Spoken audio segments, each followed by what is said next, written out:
I'm Chaplain Jacob Scott of the Oregon National Guard. This is the Hope in the Trenches podcast. Where going forward, I'll sit down for conversations with people who offer interesting and informative perspectives on finding strength for life and work in the trenches, and even improving our spiritual posture. Whether you feel like you're under heavy bombardment or ready to go over the top toward a new objective, it's good to be with you. Our guest today is Jason Gardner. Jason's our first repeat guest on Hope in the Trenches. He's a speaker and trainer with Echelon, a leadership consulting firm. Jason is a retired Navy SEAL and proven combat leader. He retired in 2019 after nearly 3 decades in the SEAL teams that included 9 deployments, including Somalia, Iraq, and Afghanistan. He has experience at every level of leadership, from the front line as a sniper to the SEAL Team 5 Command Master Chief. He served as a lead instructor for Naval Special Warfare Group 1 Training Detachment, where he created and implemented realistic and challenging special operations combat training to better prepare SEAL units for their real-world deployments. He's the recipient of the Silver Star, 2 Bronze Stars, a Purple Heart, and numerous other awards and decorations. Jason was the keynote speaker for the Oregon Army National Guard Association's annual meeting at Camp Withycombe at the end of April. So after he spoke, I got to sit down with him and the top 3 senior enlisted leaders for the Oregon National Guard. We hope you enjoy the conversation because we certainly had a great time recording. Very good. Well, our guest today is Jason Gardner again. Welcome back to Oregon. Thanks for having me. Yeah, thanks so much for being here. And at the table this afternoon, we've got, no kidding, about 150 years time in service in uniform. I've got the senior enlisted leaders for the Oregon National Guard, and I'm just to let you guys, gentlemen, go around and introduce yourselves. Yeah, I'm Chief Master Sergeant Dan Connor. I'm the Command Senior Enlisted Leader for the state of Oregon. Hello, I'm Dominic Engel. I am the Command Chief for the Air Component for the state of Oregon. And afternoon, I'm Command Sergeant Major Lee Smith. I'm the State Sergeant Major for the Army side of the house and here in Oregon. Thanks for having me back, Chaplain. Absolutely. It's great to be with you all again. Well, Jason, we were just thrilled to have you here speaking to the Oregon National Guard Association and the leaders of the Oregon National Guard, both Army and Air. Phenomenal presentation, and thank you for sharing what you've learned over your time in uniform and the lessons that your new mission now, taking those lessons out out around the country. Mm-hmm. Well, Jason, so your passion for teaching obviously comes through when you're on stage and teaching the laws of combat and extreme ownership. What are some of your favorite leadership topics to teach? Yeah, the first law of combat, cover and move, and where the relationships piece comes into that, because I can just think of so many examples across the course of my career where that has just made my life easier, and it's made my life easier for the folks that are working for me, and then it's easier to work for people above me too. And here's something that I've been paying attention to lately. Like, the relationship that you most need to fix in your life is the most fractured relationship. So you think of that supply chief that you really don't like because you feel like they treat all the supply gear like it's theirs and they don't want to issue it to you, or the admin chief, or whoever it is. What you need to do is find out where your common ground is with that person. And once that you establish the common ground, and that is like, hey, he likes to fish out for walleye and I like to fish for walleye too, or we both like the same kind of music, or we both like the same movies, or we both eat the same at the restaurant. Doesn't matter who it is on the planet, there is something that you have in common with them. Mm-hmm. And there's hacks to it, right? You go out and look at their car. Are they driving a Ford, Chevy, or a Dodge? What kind of stickers are in the back window? If you go in their office, do they have plants in their office? What pictures do they have? Do they have pictures of their family? Is that important? Right away, there are all these little indicators of something that you can talk about that's common ground. And you'll find that once you have that conversation with that person that maybe you didn't like before, and you just focus on that common ground, that you're going to mentally take them off of one list and put them onto another list. And they're doing the exact same thing for you. And if you're paying attention to interactions like that, it'll clean everything up. And so I found as a leader in the military, the problem that, and when I got up into the command master chief role, to most of the people at the command, I'm this guy that's been there forever. I'm up on the third deck, and I'm likely to come yell at them because they're out of uniform or they don't have a haircut. And in interacting with them, they would never be comfortable interacting with me unless I figured out what that common ground was with them. And to do that, I just had to make myself available and just to fish around for those things. Hey, fellas, what'd you do this weekend? Wait a minute, you went fishing? Oh, and talk to them about that, or talk to them about barbecue or whatever. And I don't think there are most times when we started the conversation with that, and I just focused on whatever their common ground was, whatever we shared as people, then they would get around to like, hey, Master Chief, well, why are we deploying here? Or why do we do this? Or why don't we get this training? And then I can have a conversation with them, and they're usually satisfied with the answer because they've taken me off one list and put me on another one, and now I'm actually a person. They have to figure out that I'm a person. Isn't that funny? There's a whole bunch of Middle East deployments sitting at this table too, and when they talk to us about doing leader engagements out in the AOR, right? Yeah. Talk about in that culture, you've got to build a relationship before you can start talking business. Yep. How come that's so hard for us to do with our own people in uniform? It was hard for me to do with them because I just wanted to jump to the point. Where's Osama bin Laden right now? Like, no, they want to talk about their families and everything else, and I just had to develop some patience and really learn how to finesse it and build those relationships. Because you're absolutely right. You're going to sit there and you're going to drink chai tea until you're a type 2 diabetic. There's just so much sugar in there. 3 cubes, yeah. Yeah. Yeah, I'd suggest building relationships not only with your subordinates but with your leaders, those that you're responsible to, right? So I think that's important. And maybe what are the techniques you used for that? So we talked about like being able to lead up the chain of command, and in the thing I said, hey, that's really hard for people to wrap their heads around. So just think about this. Don't think about leading up the chain of command. Think about influencing up the chain of command, because that's all leadership is influence, right? I'm influencing people to solve a problem or complete a goal. And it's the most efficient way. So if I want to have good influence over a leader, I need to develop a relationship. And one of the ways I do that is just by doing what they tell me, and as long as it's not unethical, illegal, and unsafe, most things, just do it. Do it, and have fun while you're doing it. And then that allows you to build up some capital and develop that relationship with the leader. So if there is something that you ever have to push back on, you actually have a chance. Because if you push back on everything, they just turn you off and you have no chance of influencing up. And there's a limit to how much any leader can understand what's going on beneath them. And you're doing your leader a disservice if you're not able to develop a good relationship with them and communicate up the chain of command. Hey, here's where our friction points are, and here's what we need to think about. Because we talk about toxic leadership a lot, but there are toxic followers too, aren't there?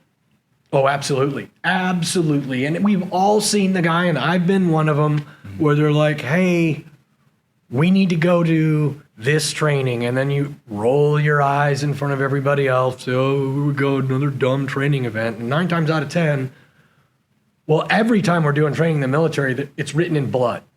It's because someone else did something stupid, and now we're going to have training on it. And typically there were already rules to stop them from doing that, and they did it anyway. But that stuff doesn't help, because you're going to get stuck doing it anyway.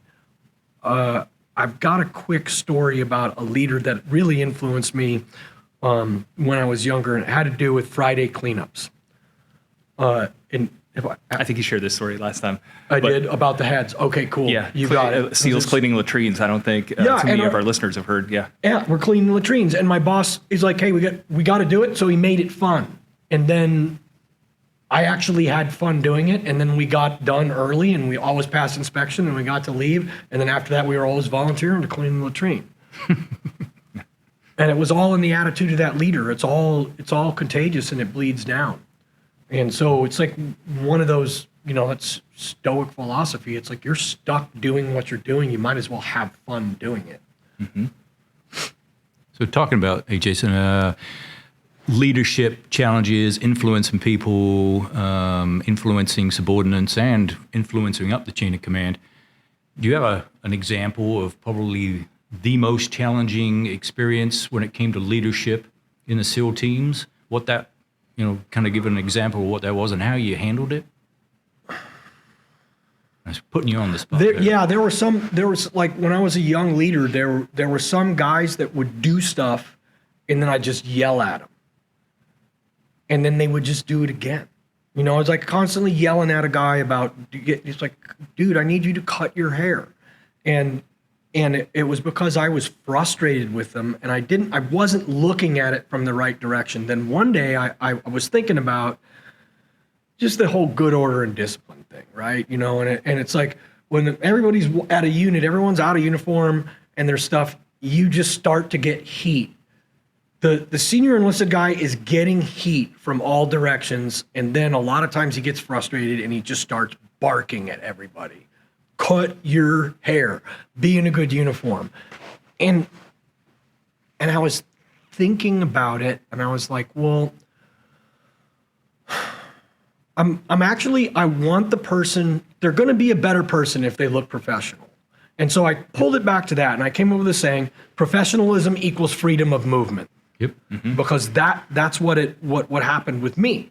When I cleaned up my haircut and started putting it on in a good uniform, because that same leader, Danny Carroll, had said to me, I had just come from the barbershop and he's reading the book. I stopped by his room and he's like, hey, what are you doing? And I said, I just got a haircut. And he looks at me and goes, really?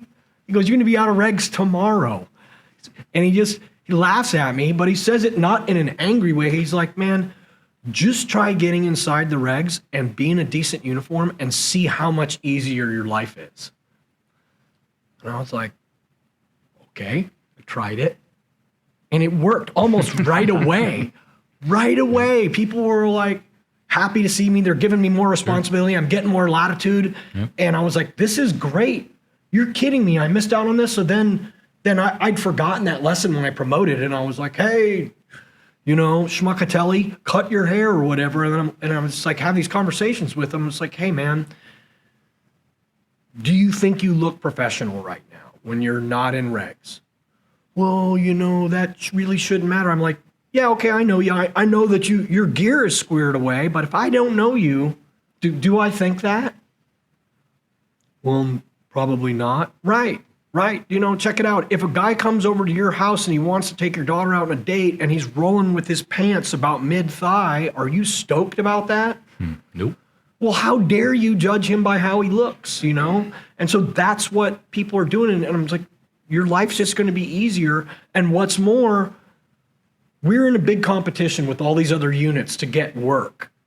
And I want to get us out on the battlefield. And so when these other flag officers, they come by and they look at us and they see us all professional, do you think they're going to want to take risk and let us go do things? Yeah. But the bottom line is I had to have an internal dialogue with myself that said, I want the best for you.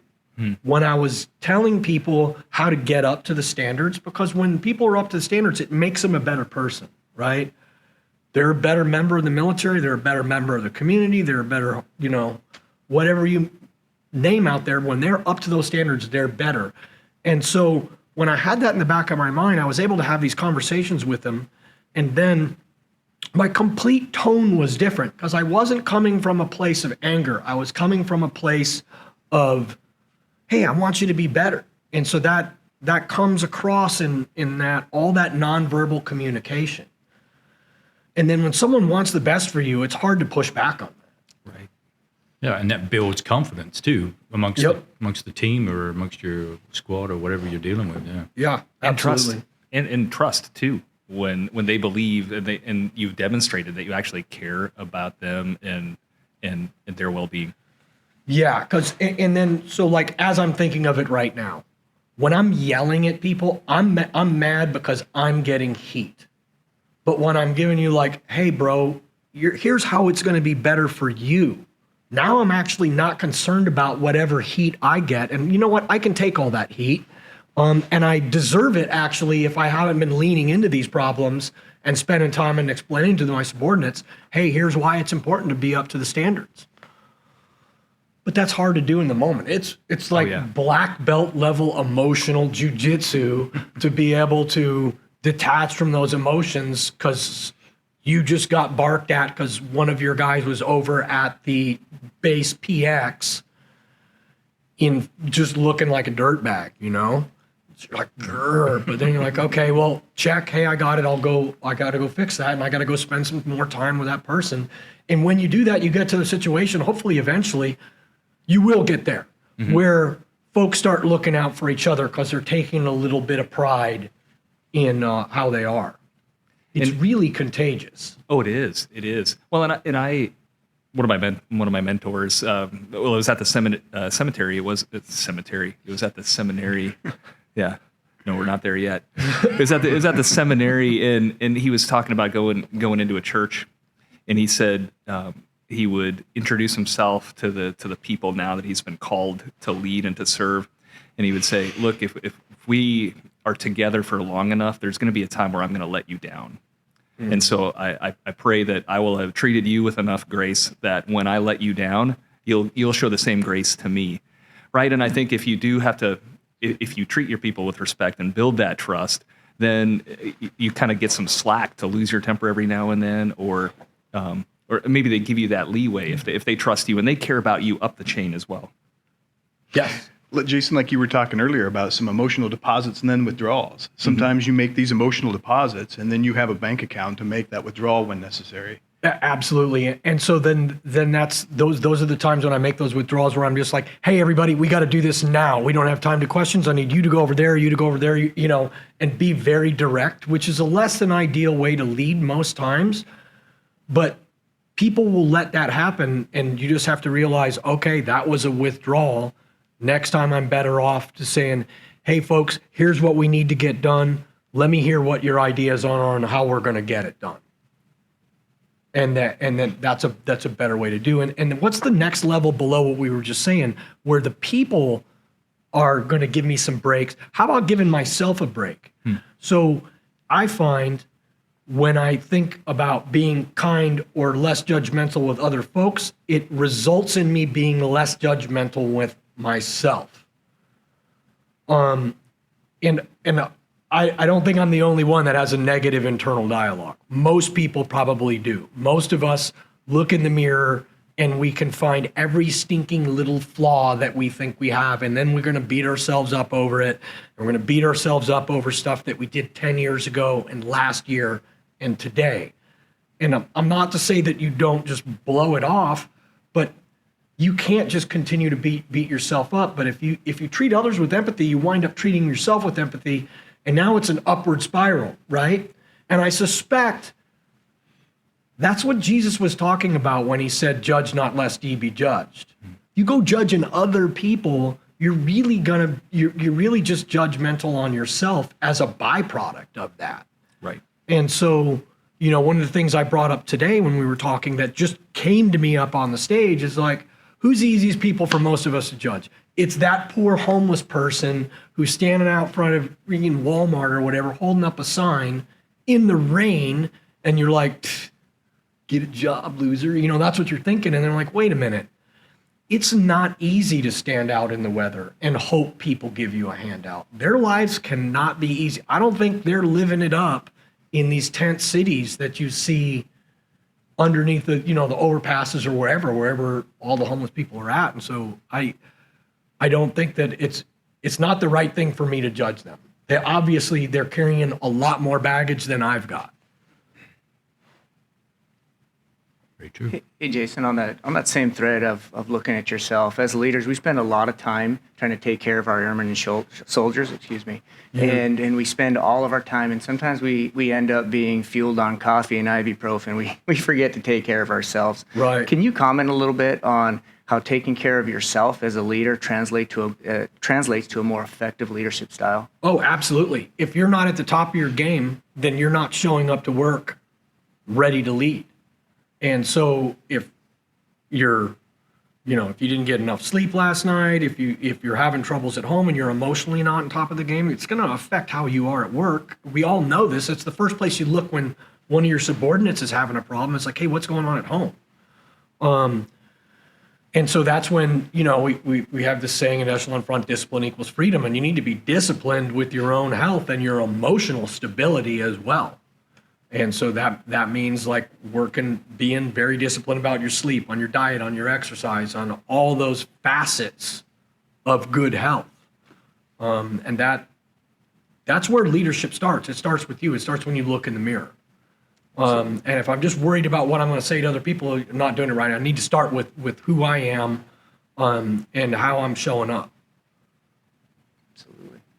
That makes me think of another question, Jason, on so some of the times when I talk to senior enlisted or even mid-level enlisted soldiers in the Army, a lot of the times I get the feeling that they have kind of given up hope on the future, or they've kind of got the impression that they cannot fix everything that's broken, or they cannot fix the things that they don't have control of.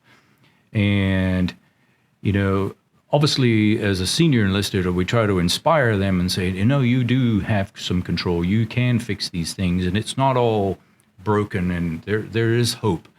What do you have any specific experience where you felt that you could not control what was happening within your teams, or you had given up hope on whether you could fix all the broken things, and then how did you handle that?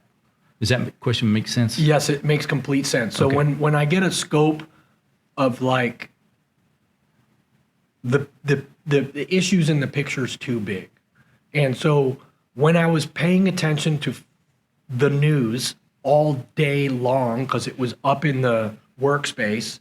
Sure. And everything is like, oh, this is a problem. Oh, this is a problem. It's breaking news. This just happened and the world's going to end. Were all these things that this stuff doesn't matter. It doesn't matter. And then what really matters is what happens in my fire team or in my squad or in my platoon. That's all that matters. And all that matters is how we treat each other. And when I started paying attention to not what the media was feeding me, but what was going on in my community and at work, then I was like, okay, wait, everything isn't broken. It's a human nature to complain about stuff, right? Sure. And so I remember when I came in, all the older guys were like, oh, it's all over now, all you guys know how to do is play video games and you don't work hard. And then I grew up and I caught myself doing the same thing, complaining about the millennials or whoever else. And it's like, well, they need to know why. We used to just go do stuff. Well, no, actually we didn't. And people are actually better off if they know why. Yep. I have a series of questions that I'll ask people. And so I have a friend who is an E5, and he doesn't get along with the staff sergeant he works under. And it's because he has difficulty checking his ego sometimes. And I'm like, hey, are you better off having an antagonistic relationship with your staff sergeant or a good relationship? He's like, oh, well, it's better off having a good relationship. But the guy's never wrong. I'm like, whatever. How is your life going to be better? Antagonistic relationship or good relationship? And that question, when you ask it, pops you right out. Because then the answer is obvious. It's obvious, but it doesn't occur to you in the moment because that person came over and yelled at you for something. And you're like, this isn't my fault. Why are you yelling at me? You take it personally. And otherwise, just like, all right, I'll just get it done and move forward. But those questions are huge. Like, okay, hey, what can you fix these things? What can you do to square it away to fix it? It's taking advice from the Claymore anti-personnel mine and orienting yourself front towards enemy. And where people get frustrated and anxious is when they're not looking directly at the problem, it's offset a little bit and they think it's something they can't control. And if you can have a conversation like, okay, well, what is your big issue? Well, these kids today won't do stuff. Well, what about that kid? He appears to be doing the right thing. And I wonder if we can't get some of these other folks to do it. Let's dig into it. And when people then orient themselves towards the issue and then come up with a plan, that frustration starts to melt away. Yeah, that makes total sense. And then, the E4 Mafia is the E4 Mafia. We know Yes, it is. they're going to complain about everything and they're smarter than all of us. Okay, Just ask. cool. Just ask them, right? And then, but most times when you sit down to them and you lay everything out, they'll be like, okay, got it. When you have the conversation like, well, hey, man, if somebody doesn't know you and the commander comes around and he sees you that you look like that, does he think that you're actually keeping up with all the other stuff you're supposed to do? Well, no, he might not, It starts with having those conversations and the first thing that you can do that's going to give you the best access, because there's a wall in the way, because they don't think you're a person. So you got to figure out, what do you have in common with them? And it may mean that you need to start watching a little bit of YouTube and figure out what kind of video games they play or whatever else it is. But there's probably something else that you have in common with them, They probably watch The Witcher just like you do, or whatever the TV show is. Sure. And push it out on that. Yeah. I have a question, sir. It pivots to a little bit more seriousness.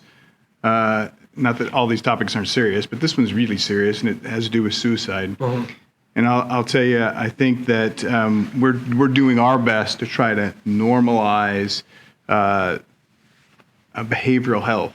Uh-huh. And in your industry, in your work, I think that you guys have probably done a better job in normalizing that more quickly than we have, only because of the events that you guys witness and are a part of.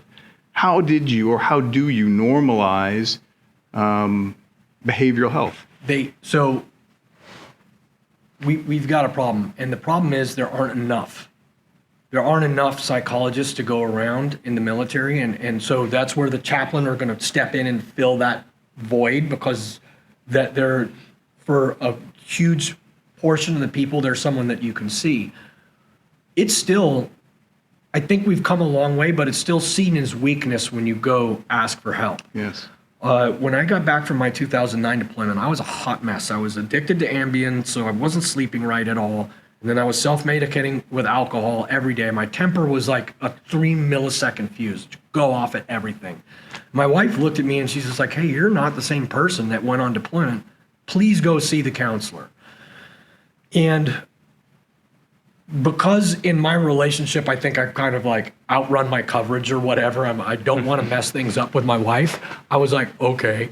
And so I got a hold of the psychologist that we had, and thank goodness, like for some people, maybe antidepressants is the right answer. He was a psychologist, so he couldn't prescribe them, and so he didn't. Because there's maybe there's an overdependency on meds. I want to stop short of saying that they're bad, because for some people they need them. But I started seeing the psychologist, and he worked me really hard, and it was good stuff. So what I started doing is and this is at the point now where I promoted up to a level that I have to tell everybody where I am on my office door. And so when I would go to see the psychologist and sign out, hey, 1300 at the Sykes. And I would let everybody know that I was going to the psychologist. And what initially my little ego was telling me is like, hey, if you tell people you're going to the psych, they're going to lose respect for you. What was actually happening is people are like, really? What's it like? And then as I noticed in my teammates, so I would see teammates having the same issue that I would have, and I would find that when I noticed that in them, what didn't work was going, hey, I noticed you got pretty angry at some stuff that didn't really make any difference. Do you want to talk about it? That doesn't work because I'm hurling a spear at him, right? So instead, what I would do is like some emotional jujitsu, and jujitsu is not a good word because I'm not trying to win, but here's what's effective is a bump into them at the gym or at the coffee mess. And I go, hey, how's it going? And I know they're not doing good because they just got mad about something that didn't matter and completely lost their temper. Right. And they're always like, oh, it's good. And then I would say, yeah, man, you know what? I've been struggling lately. And then they'd be like, really? I'm like, yeah. Well, what with? I'm like, well, with my temper, man. It's out of hand. Have you ever seen me lose my temper about stuff that doesn't matter? And they're like, well, yeah, I remember like a year ago I saw you lose your temper over something that didn't matter. I'm like, right? And I go, like, I'll drive home from work all frustrated from the man drama we deal with every day here, and then get home. My kids are running around the house is a mess, and I'll get there within 5 minutes. I'm yelling at my kids, and they're not doing anything wrong. They're just being kids. And so just not a good way to be. So I've been seeing the psych, and it's hard work, but it's helping me a lot. And I've got my relationship with my kids is a lot better. My relationship with my wife is doing a lot better. It's a lot better. I got a lot of work to do, but it's helping out. And then I just leave them alone. And then, but I watch them. And then I watch real careful. And then next time I see, you know, like one of these temper outbreaks or something, I'm like, hey, bro, do me a favor. Go see the psych. Just go see him once as a favor to me, and if you never see him again, that's good, but it's been helpful for me. Go see him. And then they would go see him. And typically, then they would continue to stay on that path. The bottom line is, by making myself vulnerable, it always encouraged other people to make themselves vulnerable, deal with themselves. And then as I'm introspective about any problem, whenever I hear someone else go public about, like, hey, here's some of the struggles that I have, and hey, when I look in the mirror, I beat myself up. As soon as I find out I'm not the only one, that's like someone just took an 80-pound rock out of my rucksack. And so it just lightens the load up. And I don't live inside anyone else's heads, but I suspect that all of us have got we all have the same struggles. We all don't think that we're good enough. We all think that we have these issues. And then as soon as you hear someone else has got the same issue, you're like, oh, wait, it's not just me. Cool. The note on your door, to me, was just a great example of leadership by example. You put the note on the door, you made sure people knew you were going, it normalized that behavior. Yeah. It took it a step forward. We got it. We have to keep going further with normalizing going to see psychologists. You know, like if you break your transmission, most people don't go on YouTube and try and fix the transmission. And, you know, if you get an abscessed tooth, you're not trying to deal with that. You go and see the dentist. Perfect. And so if you're hurting, then you go and get help. Here's the thing, though.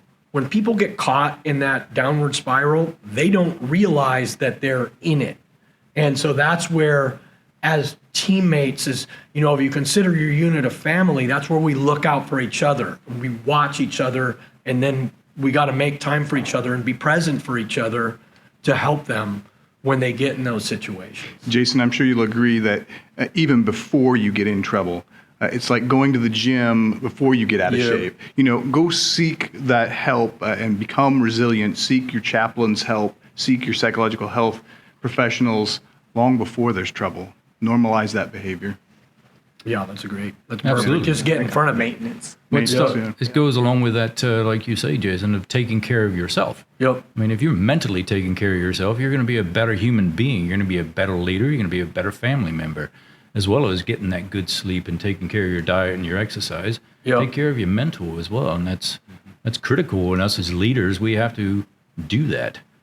And I find that a lot of the times as leaders, we will talk about taking care of yourself. Yep. Got to take care of yourself. Got to take care of yourself. And we'll give some examples. You know, get some sleep, eat good food. But then we pile on a multitude of tasks for everybody to do where they don't get the ability to get good sleep. I can remember being out in the field for 3 weeks, And it's like, yep, we got to get some good sleep. And then we got to be here at 0300, and it's 1000 right now, but we got all these mission prep things to do. It's going to take us to about 01. But take care of yourself, get some food, get some sleep. All right, see you in the morning. Right on. How do you manage that? Yeah, well, and there are some times where there are like inextricable issues, like where you have a forest fire and you're going to have to go a week without sleep. But you just can't have that be the standard. Right. And that's a problem with all of SOF, is they can't say no, and pretty soon they're just doing everything. And that ability to set those boundaries and say no is really, really important. My task unit commander, when we went to Afghanistan, every time we went in the field, he was already on a sleep deficit of 20, probably he hadn't slept in 24 hours going in the field. And that meant that 8 or 9 a.m. in the morning after the sun came up, he's like, hey, I got to get some sleep. And so then that would leave me alone with the Joint Tactical Air Controllers, and I'd be dropping all kinds of bombs. I'm like, the aircraft are like, hey, we're going to check off station. I'm like, well, what do you have left? And they're like, oh, we got a couple of GBU 38s or whatever. I'm like, oh, okay, hey. And I'd already kind of learned, like, it doesn't appear to be a Taliban fighting position. It is a Taliban fighting. They're just dropping everything. And then he figured that out, and he started getting some more sleep. Then we could keep his eye on me during the day.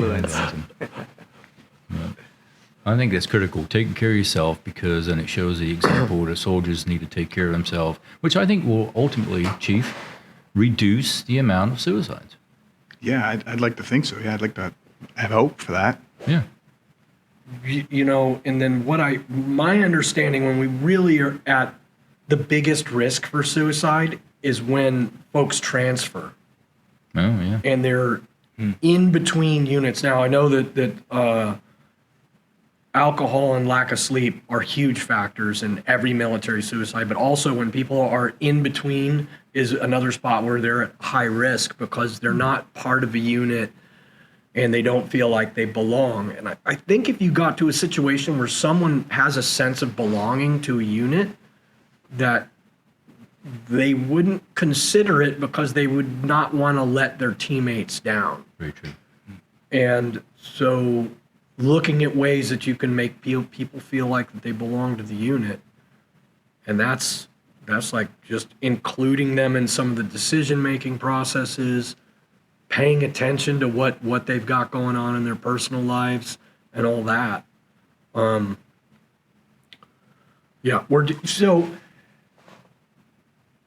You look at the issue right now with the Ukraine and Russia, and the Ukrainians just appear to be mauling the Russians, even though the Russians are completely outmanned and out-equipped them. Right. And I think it's because I don't think the Russians care that much about their soldiers, and they have an overall centralized command. You talk about that sense of belonging, and I think that fosters or builds pride. And when you have pride, you have a certain level of confidence that gets built up, and that all kind of comes together, I think. And that's similar even in our organization here. We talked a little bit this weekend. We talked a lot, actually, about this weekend. I'm pivoting again to another question, but our chain of command, our trust in our leadership chains of command requires us to be, have pride in our organization. How is it that you think, what's a good technique as a senior enlisted person, what's a good technique for us to use to help build pride and foster trust in the leadership chain of command? Above us? Below us, our subordinates. Yeah, you have to find that pieces of common ground and find out where, and treat them with respect. Don't ever talk down to somebody, talk to them. There was one admiral that was in charge, our 2-star, that was in charge of all naval special warfare. Every time I had an interaction with the guy, it was like I was talking to my grandpa. He was so cool. And he would just go, hey, Master Chief, how's it going? What do you think about how everything's going here? Hey, how can I support you better? And I was always like, hey, I think this is going great. I think hopefully we can apply some more pressure here. And honestly, I had everything I needed, so I was like, hey, I'm good to go. But having those on, and then he would just say, how's your family doing? You got kids? How old are they? How is it being deployed over Christmas? How are you able to talk to them? And then just the fact that we had those conversations and he was actually, and you can't fake the concern. You actually have to be concerned. And so maybe the mental game you've got to play with yourself is like, if your team thinks that you like them, your life's going to be easier. So like your team, because it's going to be better for you. Whatever you've got to do to get over that hurdle to actually care about them, do it. Hey, and one of the things I brought up in there is like what we always did anytime we had a flag level visit. So like for us, if it was an admiral or like an 06 coming to visit our command, like our Commodore. And there were two ways people dealt with that, right? One way is to send everybody home during the visit so you don't run the risk of anybody being a goofball in front of the senior officer and then closing off a bunch of access. The other way is to just say, hey, everybody, and this is one of those things that this comes straight to your mouth to everyone at the command. So this isn't something I would put out in an O-call to get disseminated through the leaders. This is important. I want to say it to everybody. So at like a formation, I'm telling all the troops, hey, this Friday, we've got the Commodore is coming over to visit us, and that's our 06, the guy who's in charge of all the SEAL teams on the West Coast. He's going to be here at 9 o'clock. This is our home. Let's take pride in it. Let's make sure it looks good. Make sure you're in a good uniform so you get a good impression on him. And then when you interact with the Commodore, and I want you, if you see him, smile at him and say, hey, Commodore, how's it going? And then you address him as Commodore. I want to arm them with how to respectfully address the Commodore. And I'm like, we want him to feel that he is our favorite uncle that we haven't seen in a year, and we're stoked to see him again.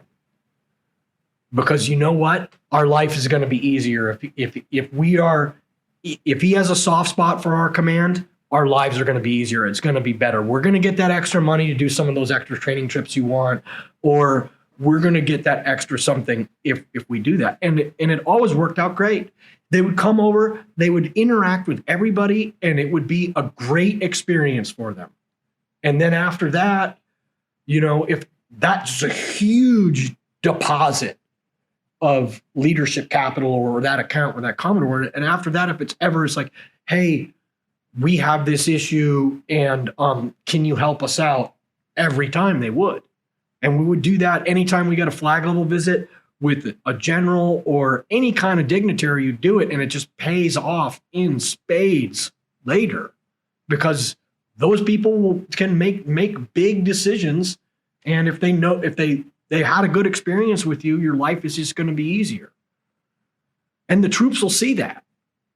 They'll see that. They're like, wow, I interacted with the Commodore and he didn't scream at me and no one else yelled at me. And, and it's all that. And I was like, hey, if you're going to complain about the boots that you're getting, just let me know that you're going to do that. But I don't want you to stop talking to him, but it's not fair for you to go directly to him on an issue that I haven't heard about, and having that direct interaction is great because the Commodore will go, hey, what do you think needs, if he's good, he's saying to that E5, hey, what do you suppose we could do to fix this place around here? And I want him to ask those questions. And I want the E5 to tell him his honest answer, and then we can look at it and fix things. As long as the E5's doing it in a respectful manner. And hopefully I've heard about it. But if I haven't heard about it, that's fine. I'm strong. I can deal with whatever the issue is. Yeah, it's all these relationships. I mean, it's just so much easier to influence the outcome when you have pre-established relationships. Yep. Absolutely. Building and maintaining them. Rule number one, relationships matter. Yeah. And then another thing, like professionalism equals freedom of movement. Mm-hmm. Relationships equal mission success. Right. You want the mission to succeed, you got to have good relationships with everybody. Yeah, you talked earlier about decentralized command, and that was something that really hit home with me because it's something we're really working on closely is re-empowering our airmen, and like soldiers as well, at the lowest appropriate level.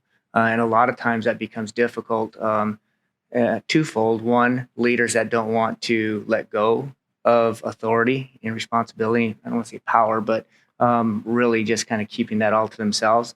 And then lower level members that don't necessarily want to embrace their roles, responsibility, and authority, because it's just easier sometimes if someone up front is taking that risk and kind of holding that to themselves. Is that something you've ever encountered in your experience for team building? And just curious how you overcame that, particularly from leaders around you that don't necessarily want to release authority. Yeah, you just have to explain to them that it's not scalable. They're so much better off if they're releasing the authority, and it's like, hey, you're not getting paid to do the job anymore. You're getting paid so that these other people learn how to do it. Here's the obstacle. It's the efficiency loss initially.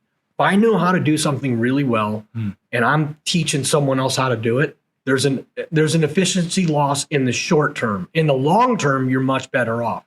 Okay, so my son doesn't know how to tie his shoes. Only take me 30 seconds to tie the kid's shoes. Great. Now it's high school and he's going to school with Velcro shoes. That's a lose-lose, right? But initially, there's an efficiency loss with my time for that first week where it's like, I think to get my son to tie his shoes, I just spent like 10 minutes a day over a 5-day period. And by Thursday, he was pretty good. By Friday, he had it done. But I'd lost that 50 minutes. But then if I add up all the 30 seconds for the rest of the time of me just doing the really quick thing and tying his shoes,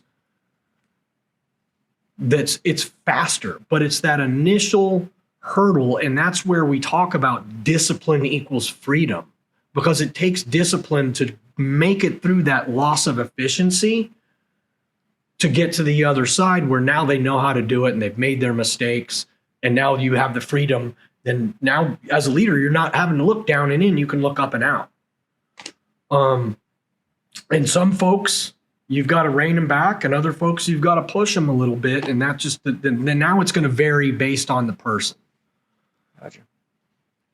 So we've been talking a lot about building relationships, and there's a lot of challenges in leading people, and you said that leadership is the most powerful tool that we have as human beings, and I believe that it is. I'm right there with you.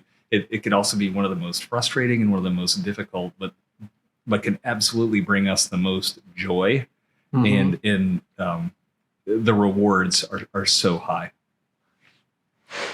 When you're at an award ceremony and you see the absolute pride of one of your subordinates getting that award, I just about pop. It's like the best thing ever. It's the best thing. I really like watching the younger folks come up. And I'll be honest with you, say what you want about the millennials. When I measure who I was when I was, say, a platoon chief against the platoon chiefs that I led when I was a command master chief, they were better than me, I think.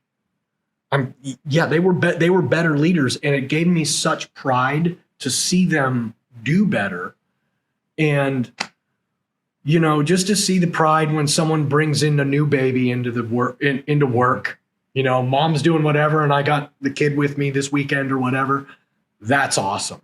And it's like, parenting. When you watch your kid do anything for the first time, it's way better than when you did it. And so those are those awesome, they're almost intangible, but these rewards of leadership where you see that they're doing great and you're proud for them. It's something that'll move you in incredible ways. Well, Jason, thanks so much for sharing some more of your leadership lessons with us. Blessings to you and your family and Thank work. you. Follow Jason on social media. Share some great stuff. One of the things we didn't get to was just some of the things that you do outside of the military and leadership context to stay grounded and to develop yourself as a whole as a holistic person.